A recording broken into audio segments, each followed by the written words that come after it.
What's going on, guys? Welcome to a new Tuesday edition. We're in the heart of best ball season. You're sweating your teams. You're sweating your highest owned players. You're sweating how much Joe Mixon you have when he scores 6 touchdowns or however many freaking touchdowns he had this week. So I thought we get this deep into the season. You guys hear me talk enough. I wanted to bring in another fellow best ball grinder. Maybe the people don't know just to the extent how serious of a best ball grinder he is, but one of the best ones out there, Matthew Wiley at Wiley77 on Twitter. Is that what it is? Correct. A man of many hats. Hosts a golf podcast, Golflandia, is grinding the NHL DFS streets, is grinding best ball, NFL DFS, everything all over the place. We haven't had a chance to actually do a show. We were supposed to, and the offseason didn't work out. I'm excited to kind of talk because I know you're also big in the DK streets, and the DK for everyone that plays best ball knows is a very serious sweat every week to see to see when the updates are even going to come to your account, and then what does that look like financially? How has the season been going for you? How are you feeling through 9 weeks? You forgot Rainmakers. Oh, rain! Yes, I knew I was going to forget something. Rainmakers, yes, the Rainmakers whale. Yes. Speaking of the biggest sweat, like in terms of near stroking sweat, that's it. By the way, I don't know your plum background on your the plum color background, but I feel like really red. I think it's just the background because I feel that way too. This is a brand new background. We're experimenting with colors. We might be moving away from the old the old plum. I was going to do a Visine ad read for you just out of ad read because I always put eye drops in. It's like having red eyes is, by the way, guys, is the stupidest looking thing you could do. So always carry Visine and lip balm, but I kind of need Visine for my face. But yeah, my sweating Rainmakers is number one for sure. I actually was talking to Cal Spears today. You know Cal, of course, who is a fellow alumnus in the Rainmaker. I know. You know, and I think he's 12th in franchise score or 11th, and he's got 3 spots in the live final or something like that. And I was kind of begging him. I was like, please don't chase the franchise score and take my spot in New Orleans. This is for my children. Yeah. And he leaned back and he's like, I'll think about it. Yeah, exactly. How competitive does he really feel right now is basically what he was thinking there for a second. Yeah. Yes. I'll take that meat from your children's mouth. Yeah, exactly. So yeah, am I sweating best ball? I'm sweating the DK app, which never updates. So I don't know. I can glean from Underdog as to what may have happened this week. But yeah, I mean, we were talking beforehand, golf, whether it be and I said this with Neil Orfield on his Showdown podcast, whether it was live or the sort of animosity on the tour, golf seemed to become a little dusty late. And I'm always excited in July June, July to start drafting. I'm an early drafter. I know you've talked about this on Twitter as to what strategy is the best. I feel like there's some value early that people figure out in September. So if you can get it like St. Brown, Henny, that didn't really work out for me because of injury. But I did about 162 lineups hand build, and I've dodged a lot of the big injuries, which is step one in best ball success, especially quarterback position.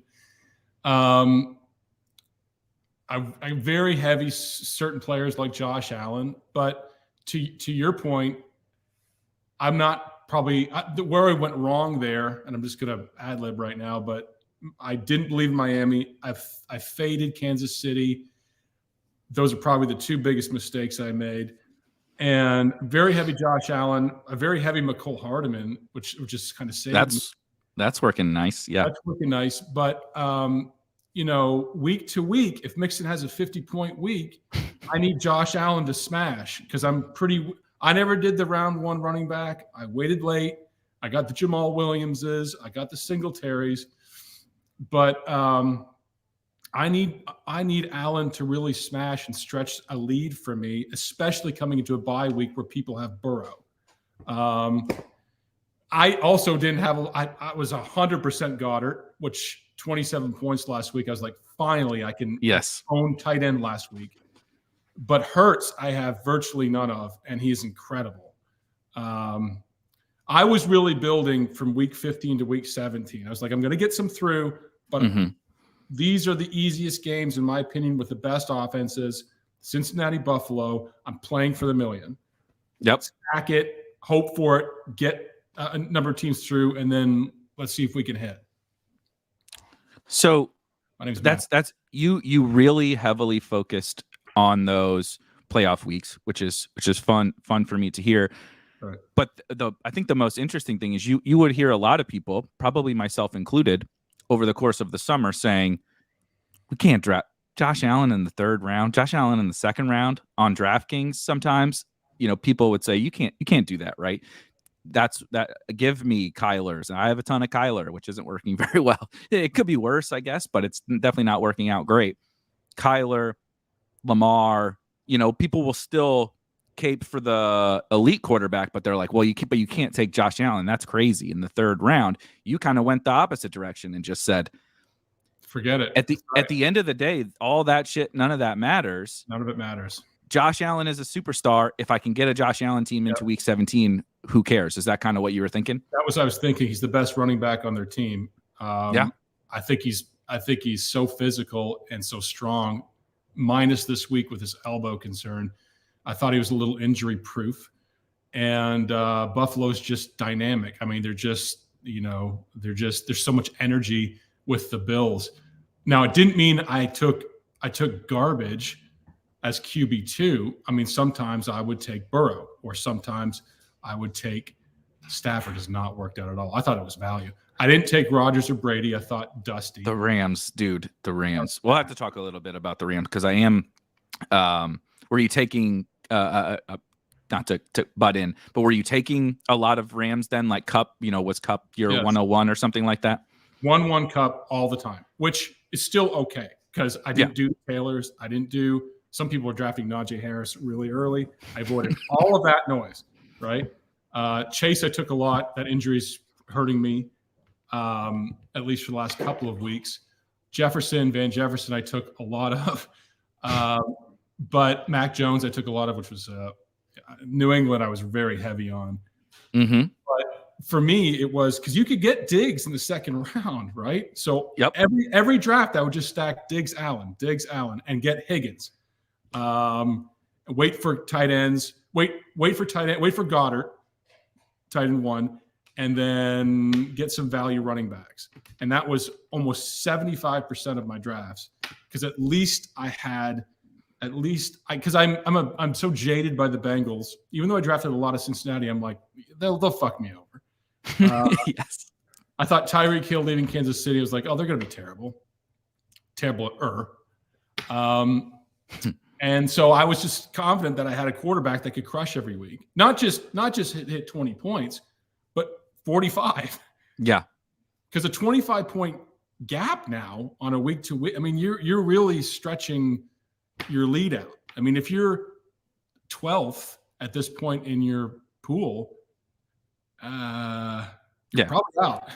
It's over. Yeah. We only got a few more weeks to make up ground. And yes, there's bye weeks and all of that. Like if you have, I talked about this, it was more so through the lens of CMC, but he's a good example. Mixon, I guess after this week is a good example of, okay, that's you have a team who you took Joe Mixon, whatever, in the late first, early second, whatever. You took Najee and Joe Mixon. Maybe Najee is a bad example. You took Devontae. There we go. You took Devontae Adams and Joe Mixon. Hits, right? Yeah, exactly.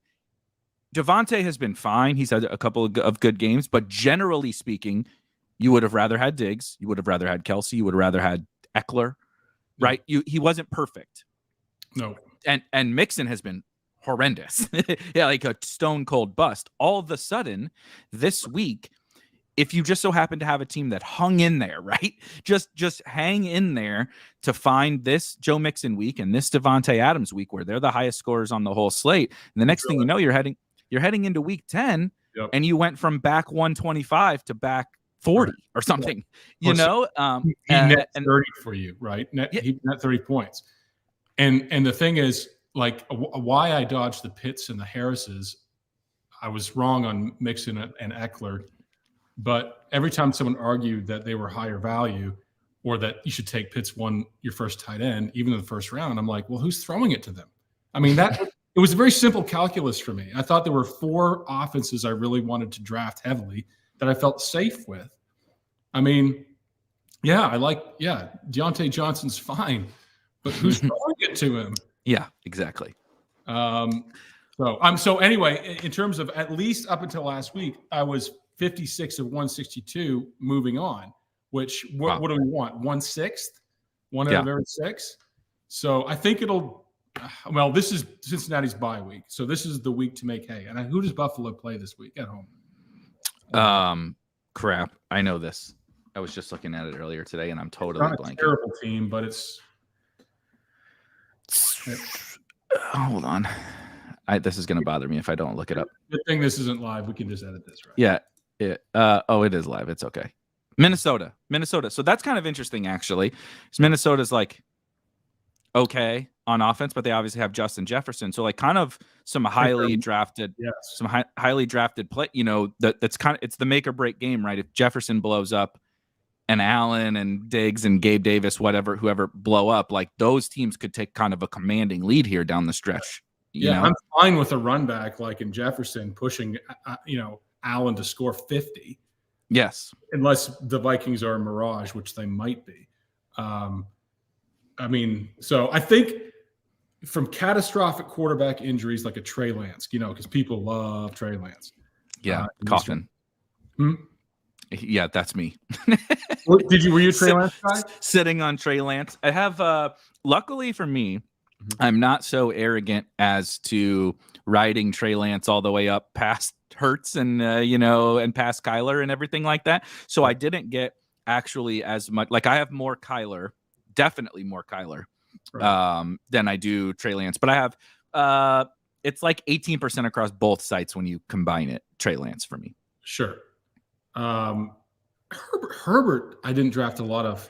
Actually, I don't know if he may not be that as good as we thought. I avoided Jacksonville. My God.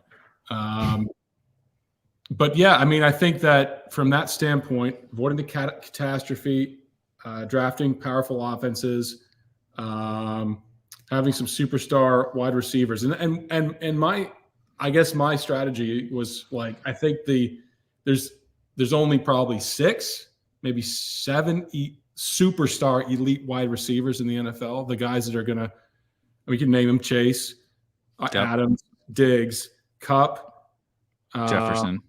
Jefferson, Hill, Tyreek. Yep.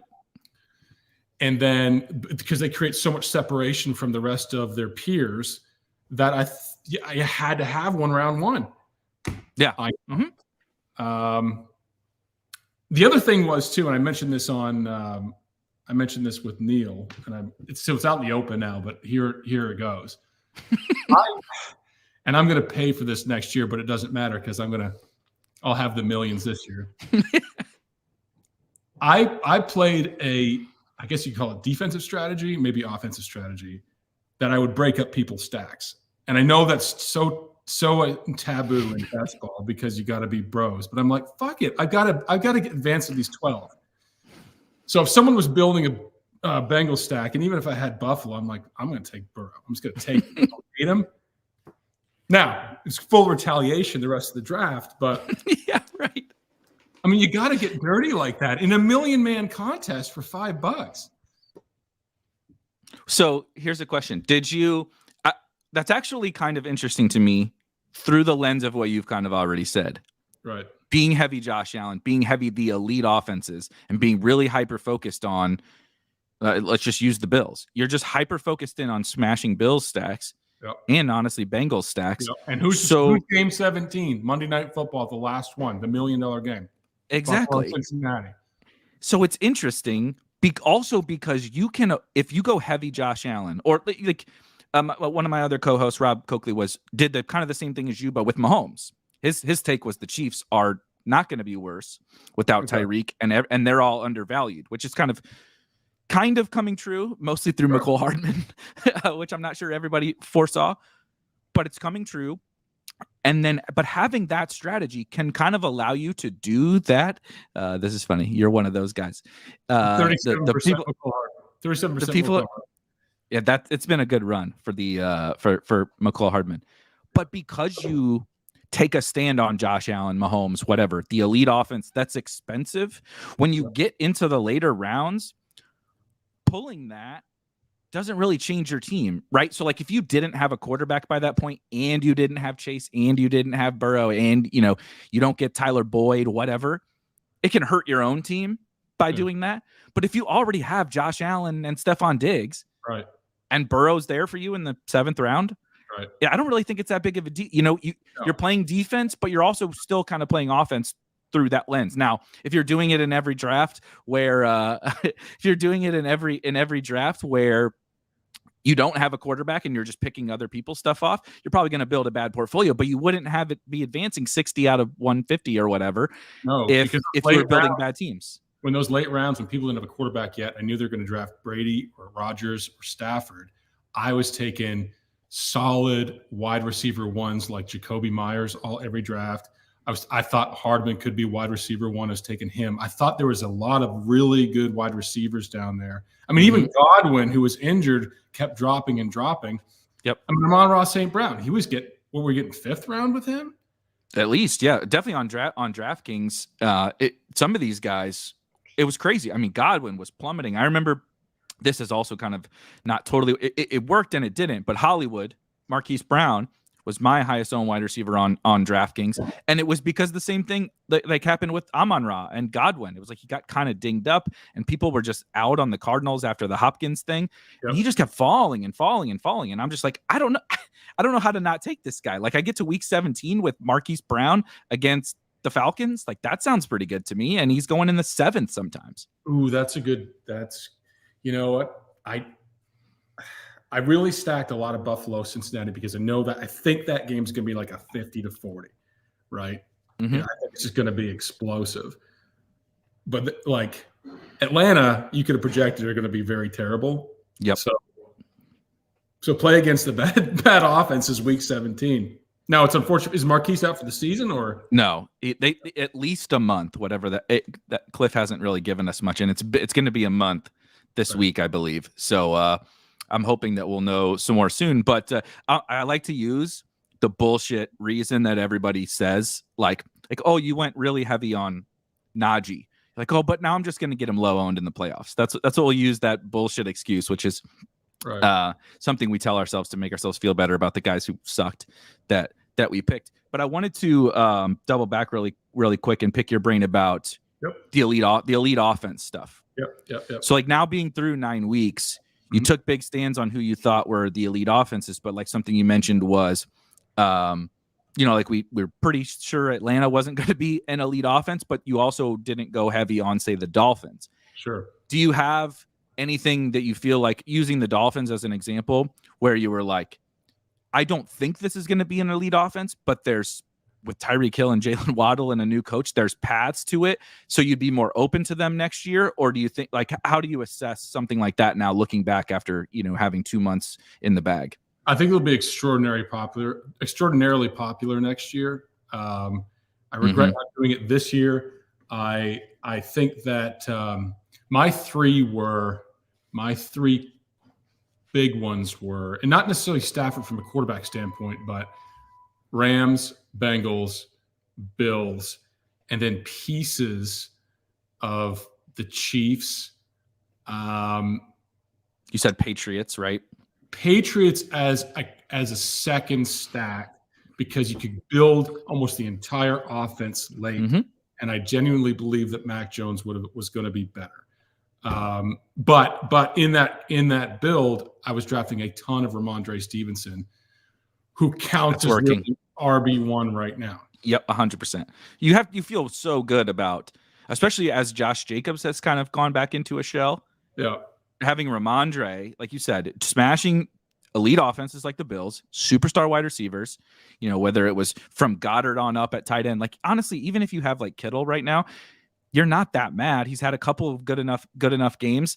And there's so many fucking late round running backs that have been awesome, man. Like, I feel like people are like victory lapping Eckler and stuff. And like, look, if I have Eckler on my team, of course, you feel great.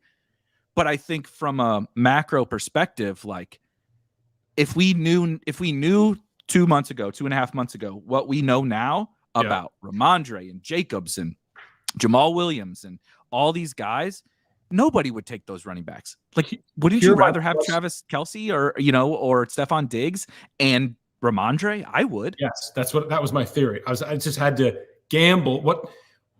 I just went on sort of instinct of what running backs burned me last year, week to week in NFL Classic. Then I also watched Hard Knocks and fell in love with Jamal Williams and really the entire Detroit offense. But my over 25% running backs, these are my top 6, were Rashad Penny, and that was a killer. Singletary, Stevenson, Jerick McKinnon, Williams, Jacobs, and that's it. Javonte Williams, that was our guy. Yep. I still feel I'm not a Penny. So to your point, what Penny did before he got hurt, and then Barry Sanders. He was great. I mean, he's a really good running back. So is Ken Walker. Absolutely. But we're seeing why both of those guys were good picks. I have a lot more Penny than Walker too. I kind of took that stand, whatever, right or wrong, I don't really care. But this is a really good running back. They're going to run the ball. They're going to have success running the ball. Yep. And God forbid the offense is a little better than we expect. This dude is an absolute smash, an RB1 in the 11th round or whatever. It was crazy. So I don't feel bad about him. I don't feel bad about Javonte either, particularly because the thesis to you can't draft Javonte Williams where he was going was because Melvin Gordon is still good and is going to take all the work, blah, blah, blah. Well, but he catches passes. Yeah. But the Melvin Gordon thesis was bullshit. Melvin Gordon is getting cucked by Latavius Murray, and they traded for Chase Edmonds. So Melvin was actually not the threat. Javonte had taken over, and then he just got hurt. So even if you get a running back with a competent quarterback, and the people who drafted Russell Wilson, the MVP, but even if you get a competent quarterback throwing to Javonte Williams, he goes 6 for 50. There's your 11 points, right? Mm-hmm. Touchdown, and then you got a 17-point running back with a mediocre game. And when they played Seattle, 10 catches, 11 catches, something absurd. Like that. Absolutely absurd. So it was Penny and Javonte, and you and me are just like, yes. I remember those were the good days. Those were the good days. I'm gonna pull up some of my exposure, and I want to walk through kind of some of these, like most. So we'll just look at Best Ball Mania 3 because that's kind of the tournament everybody gets really excited for. We can pivot over to DraftKings if we want to. I'm gonna go to exposure though really quickly, so you can see just the top owned players for me, and frankly how hit and miss this is, right? But so many fights in the summer with Gabe Davis. God, Gabe Davis was a play. I'm so happy to not have to argue about Gabe Davis anymore. It's like everybody finally now, after we're seeing what everyone said he was going to be. Why do I have 40% Gabe Davis? Because of what we're seeing. He has the 3 catches for 200 yards and 2 touchdowns, or it's not very good. But if I get to week 17 and he does the three catches for 200 yards and 2 touchdowns game, I win. That's why I drafted him. Why is MVS on here? By the way, is this pulling from DraftKings or from Underdog? This is from Underdog. We're pulling from Underdog on Spike Week. We'll get you set up, and you can pull in your teams afterwards. It's really quick. Yep. Shameless plug for that. $25 a month. Spike Week. Do it. Spike Week Premium browser extension. It's actually really quick and easy. You sign up, you download the browser extension from the Chrome store, log in, and it'll start pulling in all of your Underdog, DraftKings, Drafters teams. You got to click a couple buttons. That's it, and then you can start to kind of slice and dice all of this stuff here. And so that's what we'll walk. We'll walk Erik, through. does it work on iPhone? So you cannot do like you have to do the kickoff of everything through desktop or non-mobile. That's just kind of how it works with the browser extension. You can view a question to sell this more, and I blew it. I know it was. Trust me, that's something I'm trying to figure out a workaround. Obviously, everybody just wants to do all their shit on their phone, and this is just like one of those things we can't do on the phone. But we're trying. We're gonna try to figure some stuff out. But I wanted to kind of look at I'm gonna pull up Joe Mixon just to like kick off a kind of conversation. So like I can go look really quickly at my Joe Mixon teams, right, and like what they look like. So you can see here. I drafted three. That's legendary. I drafted 3 Joe Mixon teams, right? And so it's like, wow. And Palmer should have been a smash last week. Gabe Davis is on all the Mixon teams. So you see, I was using your Bills Bengals stack. Even when I got Mixon, we're just going to pair him with Gabe Davis. Miles Sanders has been fine. Javon Waddle's been fine. Elijah Moore, oh my God. I don't have any hope anymore for I would have no chance. They are so horrible. But are there guys like Mixon that you drafted that you I'm not saying that you drafted Mixon, but just looking at him as an example where I'm like, okay, it hasn't worked out great so far. Mm-hmm. Gabe Davis, let's just Gabe Davis. It's been fine, couple good games, few good weeks.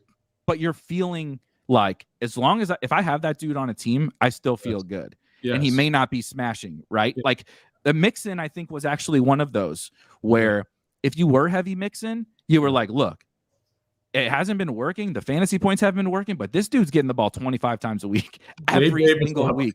Gabe Davis have a 3-touchdown week and just stretch something out for us. That's the difference. It's like Mixon did it last week. Yep. But he's not injured and he's not a bust. Yeah. As long as he's not injured. You draft a lot of Crowder, which bust. Hurt. Yep. McKenzie. I have a lot of McKenzie actually. And like the worst ever is Cam Akers. I mean, he seemed like the worst. Yes. I said a lot of Cam Akers. Let me see. I want to do the Mixon. So we can literally see the teams here. If you go over to our lineups page, is Goddard on here? Let's see. Yeah. So here's let's see what place this team is in. It's in. Okay. So here's a good example. Unfortunately, this one has Javonte, but kind of an interesting example of a. Let me zoom in a little bit so we can see it better. Of a team where you're like, well, you took Mixon in the first round, and then I actually took Javonte on the wrap, and you're like, there's no way that this team is any good. But then you fast forward really quick, and it's like, well, Mixon has a big game, and all of a sudden this team is 24 points out of advancing.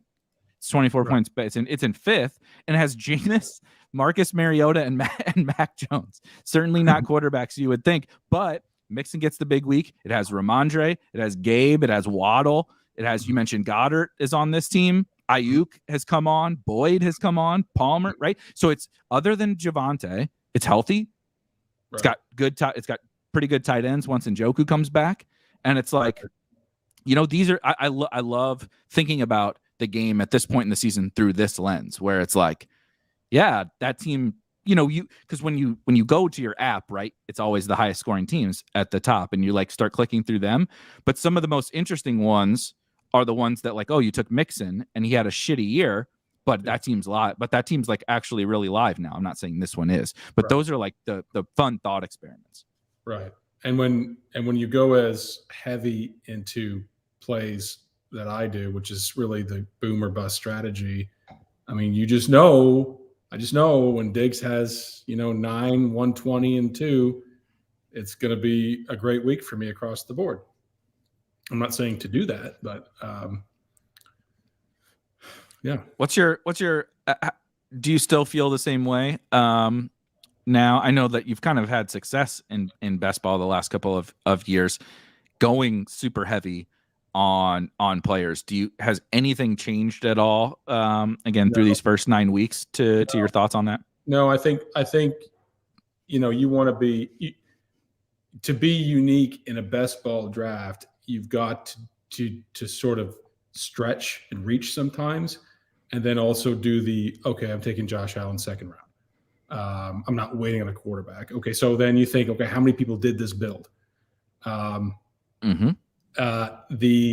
other thing is too that even though a Hill will smash or even a Mixon, I know that there's so much injury around really big time players that people are drafting, and or like look at Allen and Williams. My God, look at Herbert. Look at the entire Pittsburgh offense. Look at Jonathan Taylor. People. I mean, that was the core of their lineup. I'm like, okay, even if I have a Josh Allen Jets sort of bad week for him, even though he had 2 rushing touchdowns, I know that it's not going to be all too bad because I still have my core intact. Right. Now, you can't predict that stuff. That's the thing. It's just like, that's all luck. It's just luck.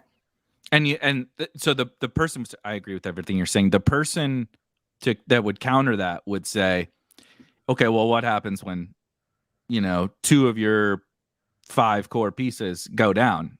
You're dead. And you would say you just move on, right? Like you hope I find one needle in a haystack amongst the non-injured teams, and we move on to 2023. Yeah. Like My it's one. Jets play last year was James Robinson, Ramondre last year, and Mark Andrews.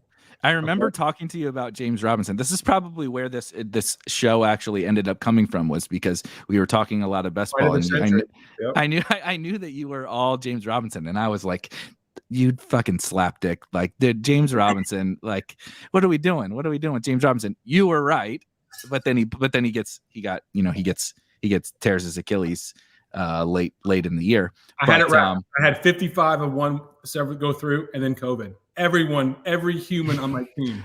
I forgot about that. Mark Andrews, all of them. Who were your guys last year? Andrews, Robinson, and what was the third one I just mentioned? But those were the big stands I took, and Andrews was, everything. I mean, he was my Goddard this year. Yeah, Andrews was pretty highly drafted. He's expensive in terms of being early round this year. I just couldn't take it, but I love that. I didn't really take Andrews this year, and I'll be honest with you, that was I'll pull up the Andrews team because here's an interesting guy to discuss too, Andrews, because if we would have done this show 2 weeks ago, everybody was like, "You idiots." You idiots didn't draft right? I didn't. You see, I have 3 Mark Andrews teams in all Best Ball Mania 3. One's advancing. Yep. One's in 4th, one's in 5th because he's been good. But I took a stand against him, and now you see the swings, right? I actually have a lot more Isaiah Likely. Yeah. The Likely teams are going up. The Goddard teams are going up. Even Kittle had some good games. When I get a Goddard 27 points last week with Andrews hurt, I'm like, killer. It's a fucking killer because I am even more owned in Goddard than I am in Allen. It was obscene what I did with that. So talk about Goddard because this is I'm asking you to bring it up because this is total confirmation bias because I was very in on Goddard. Now it all started, and I didn't want to get anchored, and maybe that was even still wrong. Before they trade, like before the draft, right? So, I'm a sicko. Spike Week is a year-round best ball venture. So we're doing drafts, pre-NFL drafts, right? We're doing content year-round. And they have Goddard without Ertz and Devonta Smith. And Goddard was basically the number 1 target share tight end in the entire league over Kelsey, over Andrews down the stretch. The only way they could move the ball against the Bucs in the playoffs was Hurts throwing prayers to Goddard, like, please bail me out. So Goddard was my tight end 4 or something like that. Coming into the year, they trade for AJ Brown. I bump him down a couple spots, but still way over consensus, like way over what the ADP was and everything in terms of where I had him ranked. He was just the slam dunk of almost assuredly good offense, great football player, great like real life football player. And yes, they have AJ Brown, but like still not that much target competition. 2 wide receivers. That's it. for a tight end. We were getting him 8th round. Oh, that's the thing. Yeah. He went after Dalton Schultz. Absolutely. You could have 2 elite quarterbacks. You could have a set of elite wide receivers. You could get your RB1, or maybe not at that point, and then have what I thought was tight end 1 in the league. Because I thought it was going to be a little dusty. But fall back a little bit. Goddard was the Mark Andrews of this year to you, though. Basically, is what you're saying, and we might. I mean, imagine something happens to like AJ Brown down the stretch. He will be. He will be. And what I learned is in the 3-man best ball drafts, tight end 1-1 pick was always Kelsey. You get 1 tight end played, and there's only a couple of elite ones. You need that separation. You've got to have a great tight end. How much of the like 3 and 5 mans and stuff did you play? Because now, but I think it's interesting because I recall. Remember the draft.com, play draft, whatever the hell it was, before Underdog. I remember a friend of the show, CSU Ram, Peter Jennings. Yeah, he's great. Grinding the 3 and 5 man drafts like crazy. You know, this dude was getting his money in on draft. Yep. And same thing. He was like, I'm taking Kelsey, and then I can't remember if it was Wall or Kittle, whoever. He was taking elite. He was just crushing the elite tight ends, and he crushed his 3-mans because he figured that out before everybody else did. Well, now everybody knows that, and I wonder if it's not an interesting strategy to find the Goddard of this year, where you get into the 3-mans, you know the other 2 guys are going to take Kelsey, Andrews, maybe Pitts, right? They're going to take Kelsey, Andrews. If you have a Goddard, or you have last year's Mark Andrews, who you just know they're not going to take, that is such an edge. You know what I mean? Yeah. Like you could sweep 3-mans for the whole year, almost based on one thing. Yeah, almost, because you just take Josh Allen. You just take Josh Allen like you did, and then you just take Goddard, and you're leveraged off of everyone in every 3-man. I did all Allen Goddard. That's all I did, and just hope that Goddard would be as good as he may be for the rest of the season, because you can compete then with Kelsey teams. Yes. So that's going to be Mahomes, Kelsey versus your Allen Goddard. I took a lot of hate Hurst because I know that tight ends seem to do well. I mean, they made Uzama a great tight end. Yeah, he was an awesome pick. And what's the difference? Hurst is probably better than Uzama. Hurst is a better athlete. He's a first-round pick, and he's a beast. He's perfect for Cincinnati. So, I mean, I'm excited. I don't know what you're pulling through right now on yours, and I don't know what I am this week, but I can look. I'm advancing 24.67% of BBM3 teams. Are you in DraftKings too, though? I'm definitely lower on DraftKings. Let's look. Here's my Millie. It'll up 17, so just above the average on DraftKings. I think it just updated on DraftKings. Okay. So it won't update on here until we're probably off the show, but we can look next week. One thing I did in the draft, also curious what you just do this kind of across everything. Yeah. So it's probably a moot point, but I just basically went ham on 2 things in the Millie. I drafted almost all of these early in the $5 DraftKings Millie. I 100%. Saved some of my Underdog teams. I saved some of that other stuff for later picks or later drafts. I know I finished before September. I think it was early August. Right. This was what I committed to over the summer to make sure I got done early. But I went after the Kyler Hollywood stack, and I went after actually what I feel can't believe that this hasn't come up yet. Field stacks with Lions. Okay, I did a ton of Lions. Because Bears Lions in week 17. Right. And it was like, my stand was, well, everybody's out on Fields and he runs and he plays the Lions in week 17.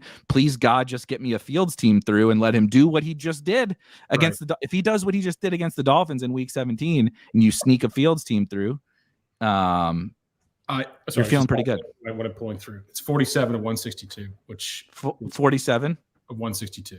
That's pretty good. 47 divided by 162. Should have math. 30%. That's fine. Pretty good. Yes. Pretty good. I don't know if the Fields teams are too late to be. Let's look. To be valid, but he's going to be extremely. He's what everyone wanted Trey Lance to be. I think 100%. So this is just Best Ball Mania 3, where I did not take as big of a stand on Justin Fields, but 11. I have 11 teams. Not a lot advancing. But to your point, here's a good one. Josh Allen with Justin Fields. So Fields helped push my, you said like Josh Allen doesn't even have a monster week. Well, then you get lucky and get the ceiling Justin Fields week. Correct. Pollard, Miles Sanders somehow took Gainwell with Miles Sanders. Mostert's been okay. Zamir White's dust. Pirine, Hilliard, but so stack with Diggs and Gabe. Lose Bateman, but you have AJ. I mean, the wide receivers are good. That's insane. Yeah, tight ends a little rough. Gonna need some Gesicki weeks. But I mean, it's the thing. You find these teams, right? Like Fields, Goff, Mariota, zero RB Fields, Goff, Mariota team with. I'm trying to see who the tight end is. Kelsey and no backup tight end. Like I don't know. You get that team. Get that. No backup tight end. So this team right here, 3-7-7-1, 3 quarterbacks. Only 1 tight end, 7 running backs, and it's in first. What was the worst thing to do in best ball is you draft 2 quarterbacks on the same bye week, and then have nothing left. Are you into the? Do you refuse to draft quarterbacks on the same bye week, and then follow up question? What about tight ends? I do it as long as I have a third. But there were some where I forgot to draft the quarterback because I was in DraftKings mode, and I thought, I have 20 picks, and then I'm on Underdog. I'm like, because week 7 was the huge bye week, right? Yep. And now week 10 is a big one. Who else is out this week? You got Burrow out for sure. I gotta look at this. This is great. Clean UI. We got the old bye week cheat sheet here. We're on week 10, right? Oh, New England. So here we go. Jets, Patriots, Bengals, Ravens. Wow. This has been a bad stretch for the Andrews teams. Now, when you really think about it, because he's basically missed multiple games and now gets a bye. Yeah. And luckily you probably built up a little bit of a lead. Yeah. But man, I need that week 11 for all the Miami Bucks, Jacksonville slaps. That is the kill week 11. Seattle. How much Ken Walker do you have? Because Seattle's there as well. I went completely narrative with my Rashad Penny. I literally said to myself, I leaned back. I said, Rashad Penny is Barry Sanders. and I put it on Twitter. and Ken Walker might be Barry Sanders is what we found out. But I did want to hit Craig. Craig asked some questions, and he had been looking forward to this show. He says, "Do you think the Eagles really interested in this?" I mentioned the Rams earlier, and I want to add on to Craig's question. But do you think the Eagles will rest players in Week 17, and are you worried about that at all? You're mostly just Goddard, but I'm heavy on all the Eagles. So yeah. I'll let you answer first, but I think this is a pretty legit question. Yeah, because what's the next best record in that division? Dallas. They're going to have it wrapped up. They're going to have it wrapped pretty up quick. So strangely, the Jets are giving Buffalo heat, and so are the Dolphins. And of course, the Bengals will not stretch any lead by any. That game, Week 17, the game I need the most, just by happenstance, may matter. The Eagles, that's a very good point. That's a very, very good point. I don't know. I mean, you could be fighting for number 1 overall seed, home field advantage. So we need the Vikings. You need they need to be fighting for home field, right? And you never know what the Cowboys and Giants are still 6-2. Yeah, that's true. So Cowboys need to keep winning. Yeah. And the Vikings get the Bills this week, which sucks. But the Vikings and I do think Chiefs, this is like Chiefs right now. Like they're 6-2. The Chargers are dusty. That'd be one that they could rest on week 17. We were all excited. Everybody on the planet was like, oh my God, Russell Wilson's there now. Justin Herbert, Patrick Mahomes, Russell Wilson, and Derek Carr. And that division is totally dust. The Chargers suck, the Raiders suck, and the Broncos are a fucking disaster. Look at the AFC South. That should be disbanded and reorganized. Like the Titans are getting into a playoff spot. Like did anybody watch? Yeah, if you I know that they take KC to overtime, whatever. But no one watched that. No one has watched the Titans all year and said, "Yep, that team's a lock for the playoffs." Like they're terrible. That division has 2 of the worst 5 teams in football. The Jags are not one of the worst 5, I don't think. But Trevor like Lawrence bust, can you say it? Yes. God damn it! I have Trevor. Here, we're gonna pull this up also now too. So I drafted 2. I was gonna also ask while I'm pulling this up about Andy Dalton.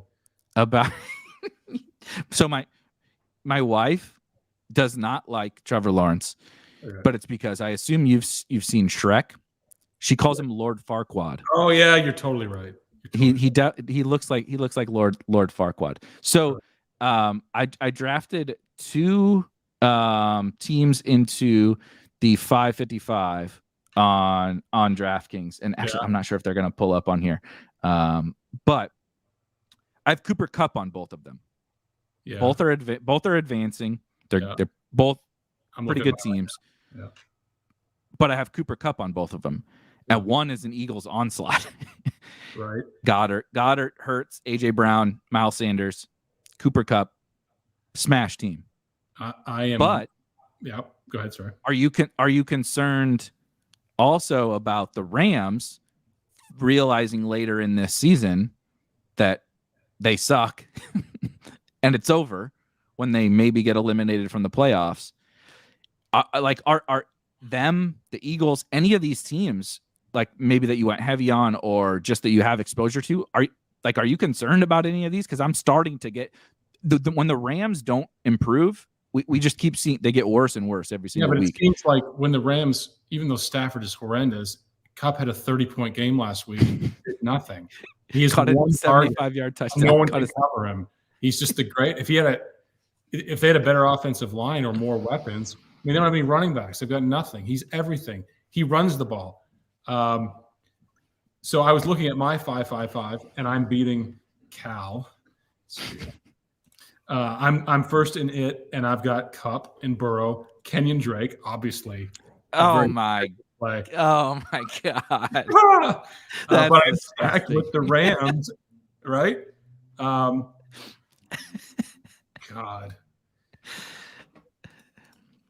is this a thing? That Jake Turtle says John Stamos knew the Vikings can win this. Did John Stamos come out and bet on the Vikings or something? Then I did not know this. He must have. Did you see Adam Schefter imitating what Kirk Cousins did on the plane? That was kind of funny. No, I mean, I saw what Kirk Cousins did. Schefter imitated it. Yeah, on the field. I felt like, is he always attention seeking? Like, just let Cousins have that moment. Yes, Schefter is attention seeking. That his career is made off of seeking attention. I mean, he's good at his job, blah blah blah. But all the dude does is get in the pockets of all these guys, and there you go. Yeah. This is funny. Vadim says his girlfriend thinks Trevor Lawrence looks like Prince Charming. From Shrek 2. Vadim should watch out for that. Yeah, yeah, exactly. But I do think this is GA kind of brings up what we were talking about with the Eagles and the Rams, and I think that we'd spend months thinking about all this shit, who to draft, who not to draft, all the narratives, all this. I think what's going to make or break this season is this: the Eagles do or do not. Like if the Eagles have it locked up, they might go undefeated. I don't know if you've seen their schedule. It's a fucking joke. They might go undefeated, and they might have the bye locked up by week 15. Yeah, and then we're gonna get to the best ball playoffs, and they're a smash, but they might rest guys. And I'm not saying in week 15, but week 17, it's possible. it's possible. I still think that I don't think the Giants are going to chase anymore. I think they spend a lot of their equity. Dallas still could. Vikings could give them hell only because, well, Chicago's coming on a little bit, but Detroit, God love them, can't win. And the Packers are absolutely, the poor Packer drafters are just absolutely dead. I think that the other consideration, like I said, though, is surprisingly the Chiefs. The Chiefs could be the number 1 seed because, Buffalo, they've been not exposed, but they're not invincible like the Eagles. And Kansas City seems invincible. And I think that, Chiefs, this is, by the way, you're seeing real-time confirmation bias from me. This is what I want to happen. Yeah. So here's what's going to happen in week 17. It'll be 80-60 for the Bills. And no, the Eagles don't rest. The Eagles rest everyone except Dallas Goedert. They rest everyone. Except Dallas Goedert. And Kenyon Drake has 4 touchdowns. That is good. Breathing fantasy football, literally. That's an awesome name. Saw me finish last in the Drafters 2 QB draft last week. You were on some of the same guys as me, but dang, yeah, I drafted 2 teams into the Drafters 2 QB, and neither of them went well. No Joe Mixon, no Devontae Adams. No, it was hideous. So yes, it was a tough scene in the weekly drafts. NFL Classic, if you max, it's been so hard and devastating because you're dead, literally. In the first this week was the worst. This week was the worst. I didn't play Joe Mixon. So I don't 150. No Joe Mixon. I don't 150. I was in on the you and I talked very quickly on Sunday morning on the Jaguars and Raiders game. I didn't end up playing Devontae, but I was in on him, so I wasn't too upset when he was going ham. But Joe Mixon, honestly, I get why people played him, but I wasn't going to play him. And so when he had 3 touchdowns in the first, he had 100 yards and 3 touchdowns in the first quarter. It's like, it's over. I started looking at the afternoon slate. That's miserable. That's when you start looking at best ball teams. But I also only have like 2 Joe Mixon best ball teams, so it's not very fun to look at those either. This week was definitely painful. I don't think I have any Joe Mixon best ball teams because I'm just so jaded by living 75 miles from Paul Brown Stadium. Who is a guy, whether you drafted a lot or not, that you're like really excited for here down the stretch? Like if you go to a team and you got that guy on it, Nick, he doesn't have to be a smash. Maybe prefer if he's not a smash. I'll tell you right now. Mine Hardman. See, mine was. It's interesting because mine was last week when I did the show solo was Tony. Finau? But no. God damn it! With the fucking golf brain. No, Kadarius Tony on the same team as McCall Hardman. What do you feel about Tony with your? You got heavy Hardman. Do you think Tony can steal away from him, or do you think Tony's going to steal away from MVS and Juju? I'm just thinking about Rainmakers now because I had 4 legendary Kadarius Tonys and I couldn't do anything with them. But now I should have them. I could have sold your brain. Your brain is broken. My brain is broken. I stare at those Kadarius Toney. I unloaded them for like a Whopper meal, and now I could probably have $1,000 or something for it. I have no Kadarius Toney, so I hope that Kansas City wraps this up week 15. This all goes back to your prediction that is definitely not confirmation bias. Yeah, my Twitter account real time. So I have 12 Kadarius Toney teams. We kind of went through this a little bit last week, but he is the wide receiver like that has literally been the most stone dust. That I think if you have him on a team that's within striking distance, you're like excited for. Like you get to the playoffs, if he, maybe it's not, maybe it'll be absolutely nothing, and he's just kind of the 4th guy, whatever. Sky Moore, however, is definitely stone dust after trading for Tony, and with Hardman playing pretty well, and with Juju playing better. Did people think he was going to be good? Yeah, I mean, he won the 8th round on Underdog. I mean, I have MVS. Like MVS was my stand. I was MVS over Sky, and that hasn't particularly worked, so I can't really talk. But yeah, people love Sky. Olave, there was one that people were saying a lot of, and I didn't take. Yeah. What about the rookies? Were you into many of the rookies? Pickens? No, that's none of them. That was always my, because I don't follow college football either, right? So I can't take these massive stands on these players. Plus, I mean, like, how many of these rookies come out and smash? Well, a lot. Well, this year's been interesting because London came out smashing. Yep. Garrett Wilson kind of, he's still been good. Yeah. But he really smashed for a short period, and then he's like, now you're like, it's still Zach Wilson. Like, if I don't have Garrett Wilson, do I really care? That's Pickens, same thing. Like, if I would be happy with late round Pickens, but if I don't have him, do you really care? That's kind of how I feel about most of the rookies. Yep. That's where I was. I think some people had Dobbs. Green Bay's just track. And now he's hurt, high ankle sprain. So he's high ankle sprain. Yeah. So you weren't drafting the Packers though, right? You said. So no Alan Lazard. I took a lot of Alan Lazard because I was like, he's probably going to get most of the targets, and you get him late. I hate you. And he's gonna smash. He had a good week this week, and now he's gonna smash. And I was not taking. Let me see what I got with Lazard. Maybe I'm wrong. No Samari Toure. I'm just gonna call you literally no Samari Toure. No Samari. But I respect it. A ton of second. Yeah. Tunyon, take any Tunyon? I took a little bit of Tunyon. I did take a decent amount, but the injury thing. Here's a good one. How much Hopkins you got? Any? None. If I have any Hopkins, I was asleep. Yep, 1%.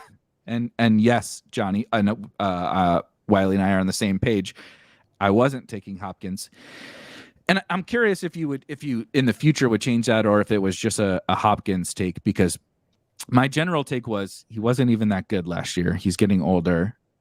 I understand the thesis of, okay, if I get him, through Arizona a lot. I just didn't love them a lot. I just knew I could get Hollywood, not that different of a price. He was more expensive, but not that different. And I can get all 16 regular season games from Hollywood. Obviously that hasn't worked, but I can just get that guy who can actually create big plays instead of taking the guy who's guaranteed to be out for 6 weeks, also has gotten hurt every year. Yep. I just went that route. And I think I do think it's fair if somebody said, well, I wanted to take a lot of Hopkins because if I get him, if what's playing out now happens and I get him through, that's pretty good. But I didn't take much Hopkins. But to your point, Johnny, I would definitely be excited. Like, I would absolutely be excited if I have decent teams with Hopkins that are healthy. Oh my God, I'm totally excited. Yeah, he's a 27 to 35er. Yeah, 100%. This is a good point by Silas. This is kind of how I feel. Is like when he was going, when we knew, you're missing 6 weeks. That's a lot of the fucking season. Yep. And pick 70 is like Jalen Hurts was going close to there for most of the year. Goddard, to your point of your boy, went after this. And it was like, God, I just am guaranteeing a miss 6 weeks at pick 70. That feels a bit tough.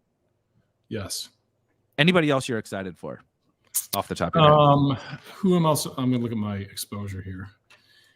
I thought I'd be excited for Van Jefferson to come back, but that's not going to be. That's not going well. He's back at least. Could be worse. He's healthy now. I took a lot of Gallup.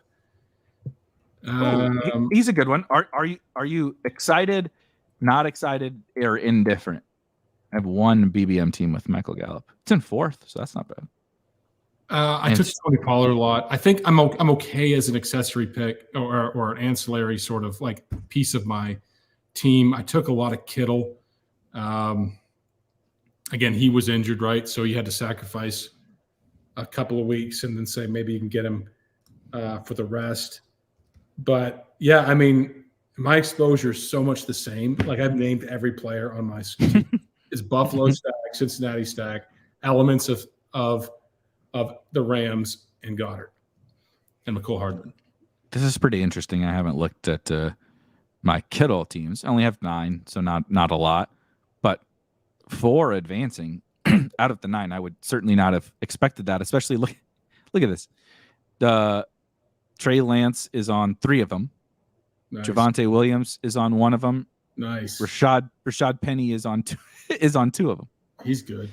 So like literally, I have all the landmines on these Kittle teams. Yep. But these are advancing. 2 Foremans. Foreman, Ramondre, Saquon, CMC. That's kind of interesting. CMC, Saquon. That feels pretty good. I mean, it only has Lord Farquaad on it at quarterback, but still. Trying to see if there's anything else notable super quickly. Alberto. God, did you draft any Alberto? What was your Broncos stance? Nothing. I took only took Javonte Williams. But other than that, I didn't take Judy's. I didn't take the Hamlers. Good for you. Suttons. I just Russell Wilson is never. Just never. I didn't think it would go great. Well, you were right. Yeah, and that's the understatement of the year. You didn't think it would go great, sir. It is going. It is not great. It is not going great. This is funny. I see you, Rojo.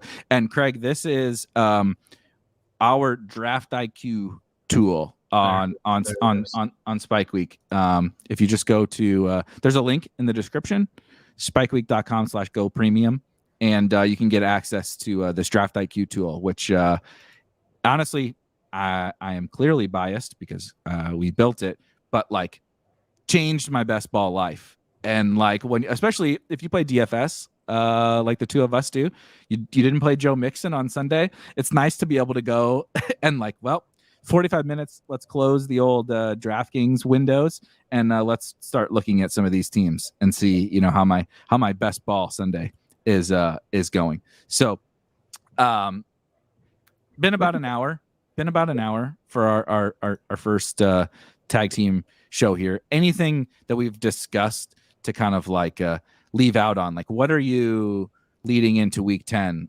other than, you kind of mentioned your highest exposure players or whatever, but is there anything that's a theme that you feel like through 9 weeks that you're like, this is the thing I can't get my mind off of from a best ball perspective?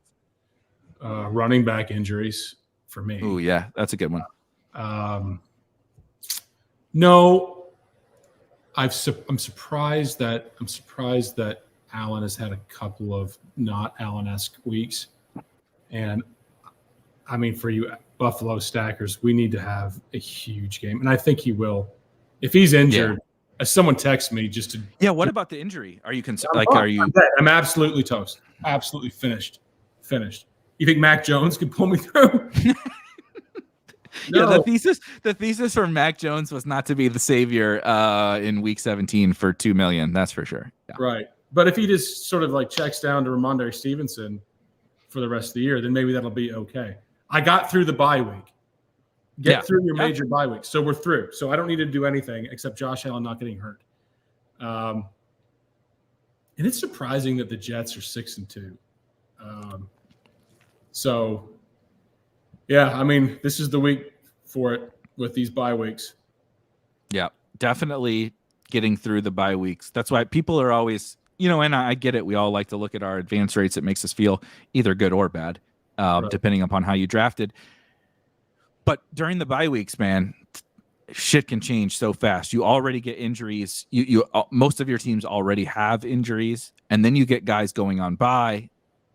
It's just you can have weeks where you score 50 or 60, or you can have weeks where your opponents score 50 or 60 and you score 175 because you have Joe Mixon and Devontae Adams and Dallas Goedert. It's the swings at this time of the year are absolutely insane. And so, not worrying too much about your advance rate or specific teams, I think is the thing. The thing that I'm monitoring is a lot of these teams that have critical players and how they perform, win-loss, because of what we talked about. If the Eagles are undefeated, by week 15, which I think they might be, I think we need the Cowboys to knock them off. I think we need to feel really good about your Eagles Week 17 shares. I think you need somebody to knock them off, preferably the Cowboys, so that they have a sweat in the division leading into late season. And I would be worried. I am personally worried about Rams, Packers, Bucks, these teams that are severely underperforming. And the Bucks are lucky because the division is really bad, and so they're probably still gonna need to play their guys later. Yes, but man, like the Rams, Cup could be a disaster by week 17. Maybe they're still just playing and letting him play. He wants to play. That's what we'll hope for. But that's like where that's a big thing that keeps hanging over my head, is like we're going to get to the fantasy playoffs and some of my teams are going to be fucked because the Rams suck so bad. I think Cam Akers is one of the biggest busts of best ball of like a long time, maybe of like a long time. Like Taylor, he's the Allen Robinson. Let's call him the Allen Robinson. Well, I figured that he wasn't going to be great because I thought Van Jefferson of last year. Remember Allen Robinson at the 2-3 turn last year and what he did as like he was like the wide receiver 70 or something like that. And people took him. So he's just like, I'm done. That's how you could argue Taylor's like, oh, he's injured. He's not terrible, and he also doesn't have a quarterback anymore. But Cam Akers, I mean, he's just? How did he become bad? He's awful. Right? He's useless. And he doesn't even want to play for the team, but nobody wants to trade for him. So he came back this week, and it's like, it's a mess. It's an absolute mess. Are we good? We're good. We're going to get out of here, guys. Thank you for hanging out with us. We will be back every Tuesday, chatting it up, talking best ball. If you guys have teams for next week, if you guys have teams you want to drop in, you want us to last week we pulled up the guy who was in 4th in Best Ball Mania right now. He has the 4th highest scoring team in BBM, was in the chat sharing his team. He's still in 4th this week. If you want to you can also bring your shitty teams. I showed you some of my awful teams. If you want to share any form of team, this will be your let it out, the good and the bad. This can be your platform to do that. Absolutely. So we'll see you guys next week, and have a good week.